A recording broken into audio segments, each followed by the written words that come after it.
For today's video guys, ayan, gumawa ako ng pancake, healthy pancake. Ayan, gawin nyo po ito para sa inyong babies or sa buong family ninyo guys. Yes, magugustuhan po ito ng lahat. And then, it's healthy. Ayan, tuturo ko sa inyo kung paano gawin ito. Kaya, samahan nyo ako. So, yan guys. Ang ating ingredients ay carrot. Ayan, egg. Lagyan natin ng sausage.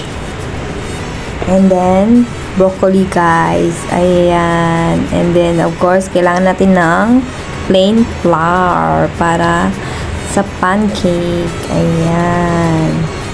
Hugasan lang natin ang gulay nating ilalagay. Ayan, mamaya.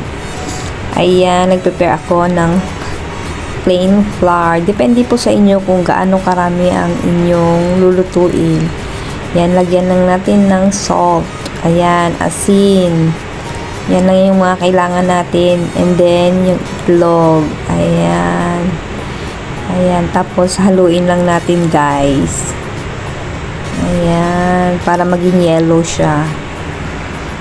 Ayan, ito po yung pancake ay hindi po ito matamis. Ayan, pang ano, pwede na din pang dinner. Ayan, healthy po siya guys. Ayan, tapos mamaya add lang tayo ng water.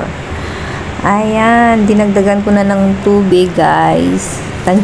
Tansyahin nyo na lang. Yung tama lang yung ano, lapot, hindi siya watery. Yung tamang-tama lang siya. Ayan. Ayan, haluin lang natin guys. Tapos pa konti-konti lang yung dagdag ng tubig para matansyan nyo. Ayan.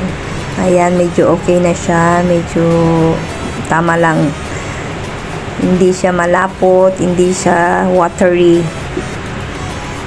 Ayan. Ayan, tapos, ayan na yung gulay natin. Ginayat ko siya guys ng maliliit kasi yung mga baby ayaw kumain ng gulay. Kaya kailangan para-paraan lang.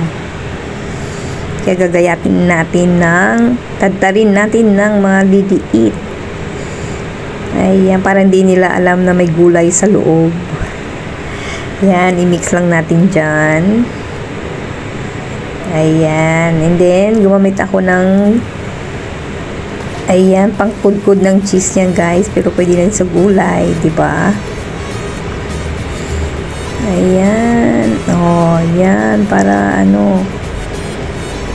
Oh, diba? Ayan. Ilagay lang natin sa loob. Tapos, mamaya haluin natin lahat ng ingredient. Ayan, ganyan din guys sa sausage. Ayan. Oh, diba? Para swak na swak sa lahat. Ayan, and then imimix lang natin lahat. Ayan, paghaluin lang natin hanggang sa ayan. And then mamaya ipiprito na natin. Ayan, mix lang natin ng i-mix para maghalo-halo lahat. O, diba? Ayan lang siya guys, madali lang siya, diba? Ayan, tapos ayan, ipiprito na natin. And ayan guys, konti lang yung mantika para hindi siya oily. Ayan, nagpahid lang ako dyan para yung gamitin yung pan guys is yung non-sticky pan para hindi siya dumikit. Ayan, tapos lagay na natin. Tapos takpan lang natin mamaya siguro mga 1 minute and then ibabalik ta rin natin. Tandaan nyo guys, mahina lang yung apoy dapat para fully cook siya. Ayan, parang ano lang itsura niya, parang itlog lang ano. Ayan. Ayan, tamang-tama yan sa mga nagda-diet. Pwede po sa inyo yan guys. Swak na swak sa mga baby, lalo na yung mga bata na mahirap pakainin ng gulay. Kaya ayan, tinadtad ko na, nilagay sa loob. para magustuhan nila yung lasa. Ayan. Ayan. Pag nag-brown na siya, guys, luto na yan. Ayan siya, guys. Hanggang sa maluto lang lahat. Isa lang yung pwedeng kasya dyan sa loob ng pan. So, ayan na, guys. Finished product. Ayan, pwede na siyang kainin, and then gumawa lang ako ng sabaw. Ayan, yan na yung pinaka-rice nila, guys. Pwede nang kainin, 'di ba? Masarap siya, hindi siya nakakaumay. And swak na swak sa mga babies. Ayan, nam. Let's eat na, guys. Ayan, thank you for watching. Ayan, gayahin nyo po ito. Madali lang siyang gawin. Bye-bye!